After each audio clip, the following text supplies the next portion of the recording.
তোমার বর্তমানে রিলেশনটা যে পরিস্থিতিতেই থাক, যদি নরকেও ঢুকে গেছে, আমি সেই রিলেশনটাকে আবার স্বর্গের মতো বানিয়ে দিতে পারবো। পুরোটাই নির্ভর করবে তোমার বিশ্বাসের উপরে। তুমি যদি আমাকে বিশ্বাস করতে পারো, তুমি যদি আমাকে ভরসা করতে পারো, আমি তোমার রিলেশনটাকে ঠিক করে দিতে পারবো। এতটা কনফিডেন্স আমার আছে। আর এটা গাল গল্প নয়, তার জন্য এত এত মানুষ আমার সঙ্গে কনসাল্ট করে। আমি কাজ করেছি, কত রিলেশন ঠিক করেছি যেটা তুমি কল্পনা করতে পারবে না। কি করে ঠিক করেছি? বিশ্বাস করেছিল তারা আমাকে ভরসা করেছিল, যেভাবে চলতে বলেছিলাম সেইভাবে তারা চলেছিল। হোক না রিলেশনটা খারাপ, জানি তো তুমি ফেরাতে পারছো না, তুমি ঠিক করতে পারছো না, এই মানুষটাকে ভরসা করে দেখো, বিশ্বাস করে দেখো, যেভাবে চলতে বলছি সেইভাবে চলার চেষ্টা করে তো দেখো, তারপরে রেজাল্ট না হয় তুমি হাতে নাতে দেখতে পাবে। এত প্রবলেম কেন হয়েছে জানো তো? একটাই কারণে হয়েছে, তুমি ওকে নিজের চাইতে বেশি প্রায়োরিটি দিয়েছিলে। কেন দিয়েছিলে? রিলেশনটাকে ঠিক রাখার জন্য। আর এই রিলেশনটাকে ঠিক রাখার চক্করে তুমি নিজেকে ভিখারি দেখাতে শুরু করলে। তুমি তো ভিক্ষাই করছিলে, এতদিন ভিক্ষা করছিলে না? কথা বলার জন্য, মেসেজ করার জন্য, এই বন্ধু সেই বন্ধু, কত রকমভাবে চেষ্টা করেছো বলো তো। কিন্তু যে ইগনোর করছিল, তার ইগনোর করার পরিমাণটা কমার জায়গাতে আরও বেড়ে গেছে না? যত দিন গেছে তার ইগনোর করার প্রবণতা আরও বেড়েছে। সে তো আজকে তোমার নাম পর্যন্ত শুনতে চায় না। সে যখন তোমাকে ব্লক করে দিয়েছে, তুমি অন্য নাম্বার থেকে কল করেছো, একটার পর একটা সোশ্যাল মিডিয়া প্রোফাইল তৈরি করে নিয়েছো, সেখান থেকে মেসেজ করেছো। তোমার ইমেজটা কোন জায়গায় গেছে? আরও তলা নিতে গেছে। যে মানুষটা ইগনোর করছিল, তুমি তার পিছনে যখন আরও বেশি করে ছুটতে শুরু করে দিলে, তখন ওই মানুষটা ইগনোর করার পরিবর্তে ঘেন্না করতে শুরু করেছে। তুমি তো নিজেও জানো যে আজকে ও তোমাকে ঘেন্না করে, তোমার নামটা শুনতে চায় না। আমি তারপরেও বলছি এই রিলেশনটাকে ঠিক করে দেবো ঠিক, যদি তুমি বিশ্বাস করতে পারো। বন্ধ করে দাও কল করা, মেসেজ করা, ওর খবর নেওয়া বন্ধ করে দাও। কতদিন বন্ধ করবে? 1 মাস। কোনো রকমভাবে যোগাযোগ করবে না। শুধু যোগাযোগ নয়, ওর সোশ্যাল মিডিয়াতে করা একটা পোস্টও তুমি দেখবেই না। কমেন্ট করা, লাইক করা তো অনেক দূরের কথা, তুমি দেখবে না। ওর একটা স্ট্যাটাস তুমি চেক করবে না। ও কি করছে তোমার জানার কোনো দরকার নেই, তুমি অদৃশ্য হয়ে যাবে। ওর লাইফ থেকে তুমি অদৃশ্য, তোমার নামটা অদৃশ্য। আর অদৃশ্য হওয়ার আগে শেষ চিঠিটা ওকে অবশ্যই দেবে। প্রজেক্টে নীল কালারের চিঠিটা আছে না, সেই চিঠিটা তুমি ওকে অবশ্যই দেবে। ওটা অস্ত্র।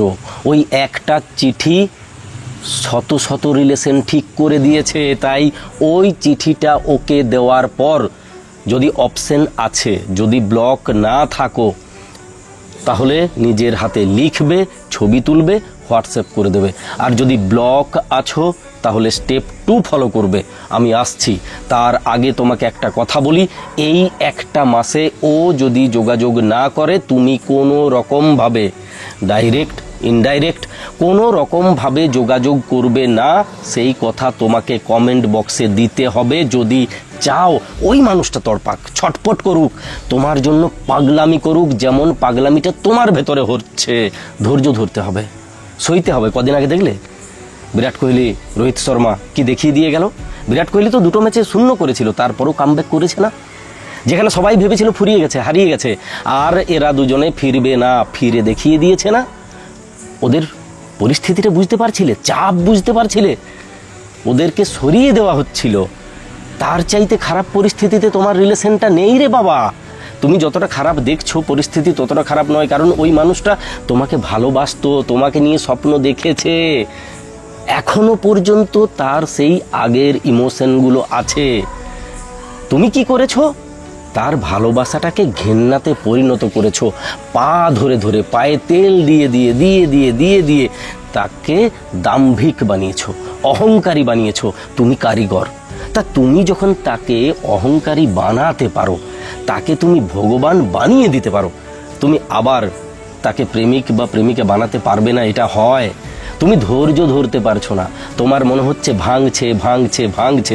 আরে ভাঙাটাকে যদি আটকাতে হয়, তাহলে নিজের ইমোশনটাকে আটকাতে হবে। কল করা, মেসেজ করা, খবর নেওয়া, স্ট্যাটাস চেক করা, স্যাড স্ট্যাটাস দেওয়া, স্টপ, একদম বন্ধ, মানে পুরো বন্ধ। চিঠিটা দিয়ে দিলাম। আর যদি চিঠিটা দিতে না পারি, স্টেপ 2, আমি ওই চিঠিটাকে আমার সোশ্যাল মিডিয়া ফেসবুকে পোস্ট করে দেব নিজের মতো করে, যাতে আর 5 জন বন্ধু আমাকে উত্ত্যক্ত না করে বা উল্টো পাল্টা কমেন্ট না করে। যদি করে তো আমি ডিলিট করে দেব। কেন চিঠিটা দিলাম? এই যে 1 মাস আমি তোমাকে চুপ হয়ে যেতে বলেছি, ওরও কিন্তু অভ্যাস নেই তোমাকে চুপ থাকতে দেখা। তুমি কল করবেই ও জানে, তুমি মেসেজ করবেই ও জানে, কিন্তু যখন তুমি করবে না ও তখন তোমাকে খুঁজবে। কোথায় খুঁজবে? নিজের মনের ভেতরে খুঁজবে। আর কোথায় খুঁজবে? অতীতে, স্মৃতিতে খুঁজবে। কি পাবে? সেই ছেলেটাকে বা মেয়েটাকে পাবে যাকে ও ভালোবাসতো। তারপরে কোথায় আসবে? তোমার সোশ্যাল মিডিয়াতে। কেন আসবে? যে প্রশ্নের পোকাগুলো তোমাকে খেয়েছে এতদিন, এবারে সেই প্রশ্নের পোকাগুলো ওকে খেতে শুরু করবে। ওর মনেও তো প্রশ্ন আসবে, কেন কল করছে না, কেন মেসেজ করছে না। আরে আসে রে বাবা, আসে। আমি কতজনকে ফিরিয়ে দিয়েছি, তুমি বললাম তো, কল্পনা করতে পারবে না কত রিলেশন ঠিক করে দিয়েছি। ওর মাথাতে এই প্রশ্ন আসবে। ও তো মেশিন নয়, মানুষ, তার একটা মন আছে। আর মন যখন আছে তখন সাইকোলজি কাজ করবেই করবে। তাই তুমি সোশ্যাল মিডিয়াতে তোমাদের সেই দিনগুলো পোস্ট করবে গল্পের মতো করে। ও পড়লেই বুঝে যাবে কোন দিনের গল্প, কি বলতে চাইছো। কিন্তু তুমি ওর সঙ্গে আর যোগাযোগ করছো না, আর হাতে পায়ে ধরছো না, আর ভালোবাসার ভিক্ষা চাইছো না, আর ফিরে আসতে বলছো না, আর কাঁদছো না। ও তোমার খোঁজ খবর কিচ্ছু পাচ্ছে না। তোমার সোশ্যাল মিডিয়াতে প্রত্যেকটা পোস্ট পজিটিভ, প্রত্যেকটা ছবি পজিটিভ। যদি কনফিডেন্স লেভেলটা ডাউন হয়ে গেছে, যদি চেহারাতে তার একটা এফেক্ট দেখতে পাওয়া যাচ্ছে, 15 দিনের ভেতরে তোমার সেই এফেক্ট কেটে যাবে। তুমি চাইলে, এটা কিন্তু কোনো পেড প্রমোশন নয়, আমি নিজে ব্যবহার করি গার্নিয়ারের এই ভিটামিন সি, আমি নিজে ব্যবহার করি। আমি জানি তুমি রাত জেগে জেগে মুখের মানে থোবড়াটার 12টা বাজিয়ে দিয়েছো, সেটা 15 দিনে ঠিক হয়ে যাবে। এই ভিটামিন সি আমি যদি বলো লিংক দিয়ে দেবো, ইউটিউবে লিংক দিয়ে দেবো। ব্যবহার করবে, তোমার কনফিডেন্স লেভেলটা ফিরে যাবে। আর কি করবে? নিজের চেহারাতে পরিবর্তন নিয়ে আসবে। কেমন পরিবর্তন? আমি কি আদ্যপান্ত চেঞ্জ হয়ে যাব? না না না না না, আমি চেঞ্জ হয়ে যাব না। আমাকে দেখে যে ভাঙা চোরা মনে হচ্ছে সেটা যেন মনে না হয়। যখন রিলেশনটা তৈরি হয়েছিল তখন আমি কেমন ছিলাম আমি তো জানি। ঠিক সেই লুকটাকে ফিরিয়ে নিয়ে আসা। চুল যদি তখন লম্বা ছিল, চুল আবার লম্বা করব। যদি ছোট ছিল, চুল ছেটে দেব। যেমনটা ছিলাম চেষ্টা করব নিজেকে তেমনটা বানানোর। আর কি ছিল? কনফিডেন্স ছিল, বিরাট একটা কনফিডেন্স। সমস্ত কিছু ছিনিয়ে নেওয়ার, ফিরে পাওয়ার, তৈরি করে দেওয়ার কনফিডেন্স। কি তৈরি করেছো? ভগবান বানিয়েছো তাকে। তুমি কত বড় কারিগর, ও তোমাকেই ইগনোর করছে। ক্ষমতাটা কার দেওয়া রে বাবা? ক্ষমতাটা তোমার দেওয়া। তুমি তাকে এই শক্তি দিয়েছো। তাই তুমি চাইলে তাকে পুনরায় মুসিক ভব, আবার বাঘ থেকে ইঁদুর বানাতে পারবে। তুমিই পারবে, তুমিই তো বাঘ বানিয়েছিলে। পোস্টগুলো এমনভাবে করবে যেগুলো পড়লে পুড়বে। কোথায় পুড়বে? অতীতে গিয়ে পুড়বে। পুড়তে পুড়তে কোথায় আসবে? তোমার খোঁজ নিতে তোমার প্রোফাইলে আসবে। ব্লক করে দিয়েছে, ব্লক আনব্লক করা যায়, কিন্তু নিজের প্রোফাইলটাকে প্রাইভেট করে রাখবে না, যেন সে তোমার প্রোফাইলে ভিজিট করতে পারে। 1 মাস তুমি চুপ থেকেছ, আর আমি যেভাবে চলতে বললাম সেইভাবে চলেছ। তার সঙ্গে তুমি শুধু এই লোকটার কথা ভেবে, শুধুমাত্র এই লোক। আচ্ছা, লাইক করেছো? প্লিজ লাইক করবে, প্লিজ লাইক করবে। কারণ তোমার লাইকের উপরে অনেক কিছু ডিপেন্ড করে। তোমার লাইকটা একটা হীরকখণ্ডের মতো রে বাবা।